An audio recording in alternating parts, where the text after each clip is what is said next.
मला actually doctor Balaji तांबेंना विचारायचं आहे की नॉर्मली असं म्हटलं जातं की देवघर या दिशेला हवं वगैरे, तर झोपण्याची पोझिशन जी असते नॉर्मली तर ती कुठल्या दिशेला डोकं हवं आहे, कुठल्या दिशेला पाय, झोपण्याची पोझिशन प्रत्येक वेळेस मॅटर करते.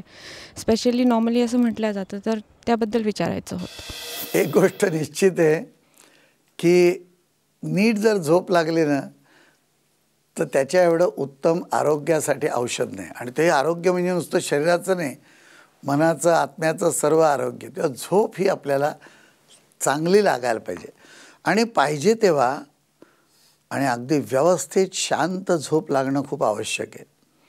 बऱ्याच वेळेला झोपेसाठी लोक गोळ्या घेतात, दारू पितात, काय काय करतात.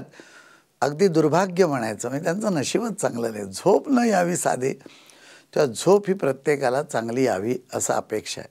मग झोप कुठे घेतली, कशी घेतली त्याच्यावर अवलंबून आहे, नाही का. तुम्ही अगदीच ट्रॅफिक जोरजोरात जाते, हॉर्न मारतात आहेत लोक, अशा ठिकाणी जाऊन झोप लागलं तर आवाजामुळे सारखा डिस्टर्बन्स किंवा तुम्हाला त्रास होऊ शकतो.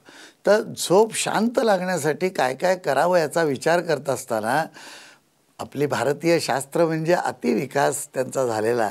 त्यांनी असं शोधून काढलं की जर दक्षिणेला पाय केले आणि मनुष्य झोपला तर त्याला झोप चांगली लागत नाही.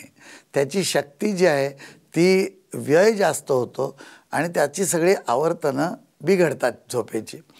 म्हणजे काय, झोप नेहमी असं असतं की झोपल्यानंतर काही वेळेपर्यंत एक रॅपिड रॅपिड आय मूवमेंट म्हणतात, REM. तर त्यामध्ये काय होतं की भरभर बुबुळं फिरत असतात, म्हणजे जणू काय आपण डोळे बंद असले तरी पाहत असल्यासारखंच असतं, ते डिस्टर्ब असतं. मग आपण डीप झोपेमध्ये जातो, मग अति डीप झोपेत जातो आणि मग परत सावकाश करत पुन्हा येतो. अशी रात्रीमध्ये साधारण 1-2 सायकल्स, म्हणजे दोनदा असं प्रत्येक माणसाचं घडतंच रात्रीत. म्हणजे साधारण जे 6 तास 7 तास झोपतात त्यांचं आपण चर्चा करतो आहे. अगदी 10-10 तास झोपणार आहेत ते चांगलं नाहीच आहे. आता पहा, लहान मूल असतं ते जन्मतः किती झोपतं, तर जन्मतः ते 22-22 तास झोपतं. मग वय जसं वाढेल तसतशी झोप कमी होते. शाळेत जायचं जे वय आहे की एक आता किंडरगार्टनमध्ये पाठवायचं, त्या वेळेपर्यंत मुलाची झोप 8 तासावर आलेली असते, 8-9 तास, ह्याच्याहून जास्त मग झोप राहत नाही. आणि अजून थोडं वय वाढलं तर साधारणतः सर्व तारुण, म्हणजे लहानपण संपलं, 8 वर्षाच्याहून मूल मोठं झालं की त्यांनी 7 तासाहून जास्त झोपूच नाही. 7 तास झोपलं तर पुरायला पाहिजे. म्हणजे काय की साधारण 10-10:30ला झोपलं तर 5:30-6ला उठायचं. म्हणजे अगदी तरी तुम्ही म्हणाल की 8 मोजताय आणि 10-7 म्हणताय, हरकत नाही. 6 वाजता उठून गेला. भारतात साधारण सूर्योदय जो आहे तो 6-6:15 नंतर होतो, म्हणजे कधीकधी 7लाही होत असेल पण अगदी लवकर, तर त्यावेळेला उठणं चांगलं असतं. आता हे योग्य वेळेला उठता यावं आणि योग्य वेळेला झोपता यावासाठी झोप चांगली पाहिजे. आणि याचा विचार करत असताना आपल्या पृथ्वी कशी फिरते आहे, म्हणून काय होतं पहा, पूर्वेची बाजू प्रथम वर येते, बरोबर. पृथ्वीच्या फिरण्यावर आहे, तर त्याचं जे गायरेशन मुवमेंट आहे त्याचा आपल्या सगळ्यावर परिणाम असतो. तुम्ही जर गाऱ्या फिरला तर क्लॉकवाईज फिरल्यानंतर थांबण्यापूर्वी तुम्हाला पुन्हा एखादं चक्कर जास्त घ्यावं लागतं, किंवा जास्त अजून फिरलो तर डोक्यामधलं जे फ्लुईड आहे आपल्या इथलं, ते सेरेबेलम्स असतात, म्हणजे इथे ते कंट्रोल करतात आपले, तर आपल्याला थोडा वेळ असं वाटतं काहीतरी फिरल्यासारखं. तर हे सगळं कशाने होतं, कारण ह्या सगळ्या मुवमेंट ज्या बाकीच्या चालू आहेत त्याचा आपल्या शरीरात आणि विशेषतः शरीरातल्या द्रवावरती परिणाम झालेला असतो.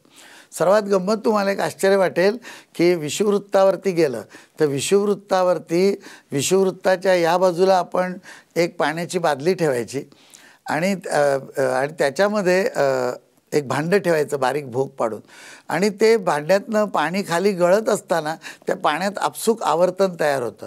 तर ते जर क्लॉकवाईज असलं तर जस्ट आपण 1 मीटरभर पलीकडे विषुववृत्ताची जी लाईन आहे त्याच्या पलीकडे ते भांडं ठेवलं तर अँटी क्लॉकवाईज फिरायला लागतं. प्रयोग कसा करायचा, पाणी फिरताना दिसतंच, पण अगदीच आपल्याला नीट पाहायचं असेल तर एक काडीचा तुकडा पाण्यात टाकायचा, ती काडी त्या फनेल जो असतो त्याच्यामध्ये क्लॉकवाईज किंवा अँटी क्लॉकवाईज फिरते, एवढा फरक असतो.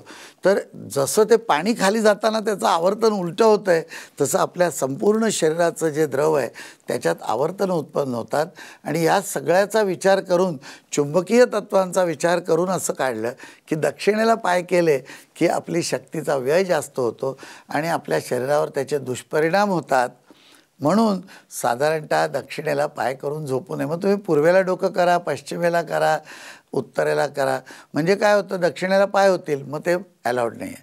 मग तुम्ही काय करायचं, कुठेही तुम्ही पूर्वेला डोकं करून झोपला तर पश्चिमेला पाय येतील, पश्चिमेला डोकं ठेवलं तर पूर्वेला येतील, हरकत काही नाही. दक्षिणेला डोकं केलं उत्तरेला येते, ते चालतं. उत्तरेला डोकं केलं की दक्षिणेला पाय येतील. त्यामुळे उत्तरेला डोकं करून नाही झोपायचं, म्हणजे आपल्या शरीराची सर्व जी चलनवलन व्यवस्था आहे ती नीट चालते.